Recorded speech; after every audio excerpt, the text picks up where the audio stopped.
everyone, I'm Kate, and this morning I'm going to do a video on how to make some delicious loose tea. So I start by having these 2 half-gallon jars, and then here I keep all of my loose tea in jars. I like to keep everything that I use most often very accessible here on the shelves. So I'm just going to grab some.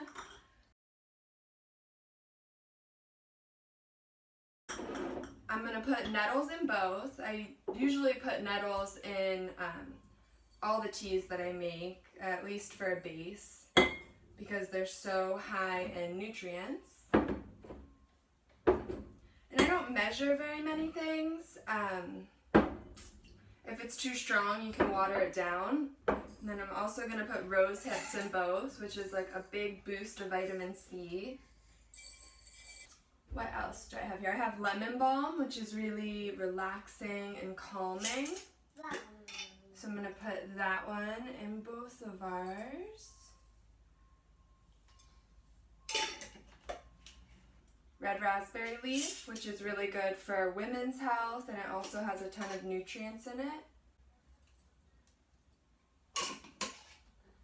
Then mine, I'm going to put the green tea in.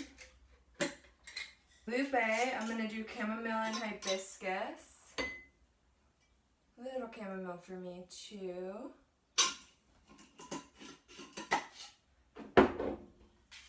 Hibiscus for Lupe.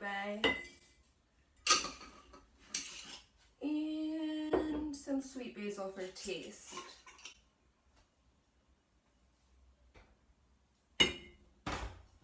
Now you don't have to use so many different kinds of herbs in your blend. You could do something really simple with just like nettles, red raspberry leaf, and chamomile. I typically don't sweeten these.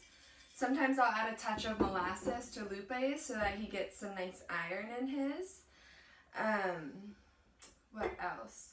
Oh, and it's also really nice to use fresh herbs for these teas. I'll do another video on harvesting the herbs because I actually have lemon balm, basil, and mint growing in the garden, and oregano, all these things. So the next video I'll do on loose teas, it'll be with the fresh leaf, which has even more medicine available to you.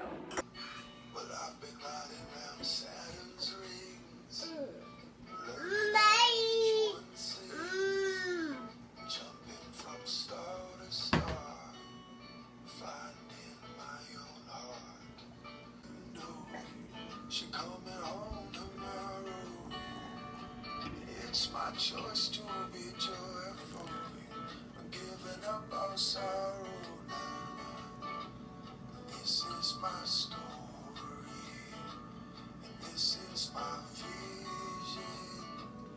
Everything right on time.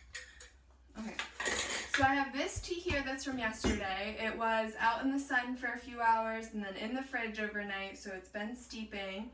And here, this tea is going to go out in the sun in just a minute. So I just wanted to show you how you can keep your teas rotating so you always have fresh tea.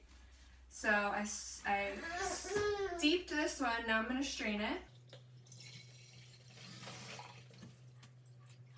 it. And here's my compost. It goes right into the compost.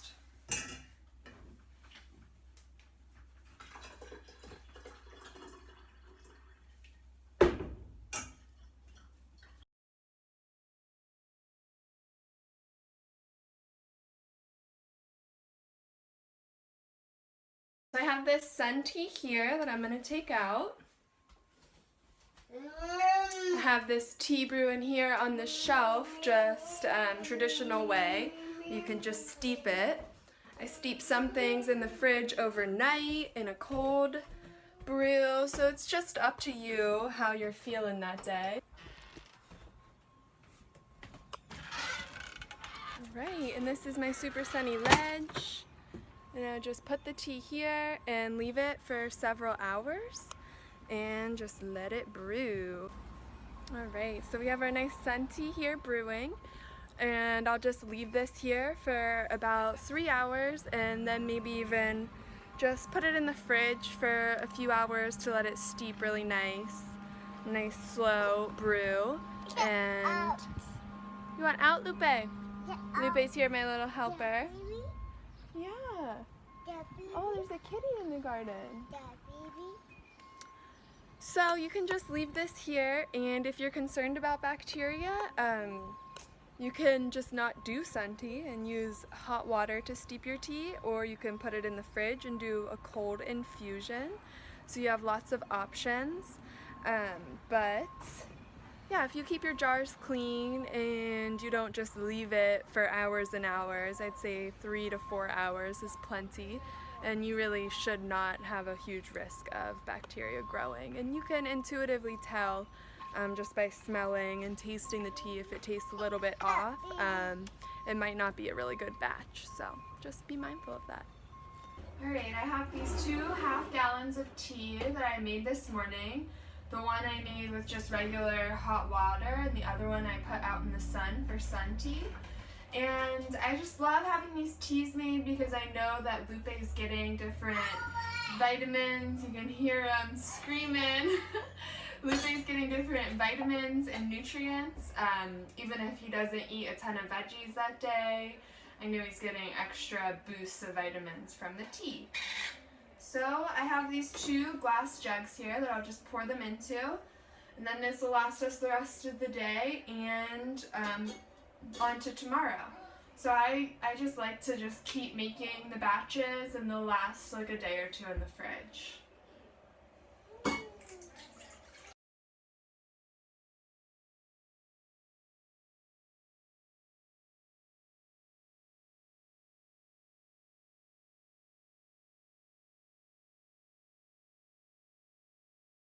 Now we have these 2 pitchers of really delicious tea. If we have friends come over, we have nice beverages for them. And I'll just leave them in the fridge and they'll be nice and cold for these hot summer days.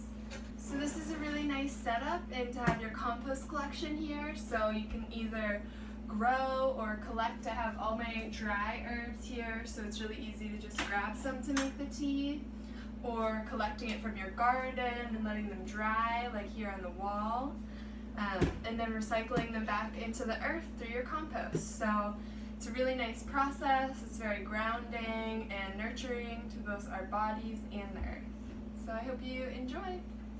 So now I'm just going to pour some for Lupe. And they're 2 different flavors, so I like to switch it up with the different flavors every day. Good. Or I can add different herbs based on our health needs for the day. If we're feeling a little bit sick or a little bit stressed, and we need some calming tea. I make some caffeinated teas for myself, so there's just a lot of versatility with this. They taste really good and they're really healthy. So I hope you liked this video, and if you did, you can check out my page, Your Home Sanctuary. I'm Kate, and please, if you have any questions, feel free to comment and like and share this video if you thought it was helpful. So thanks, enjoy your day.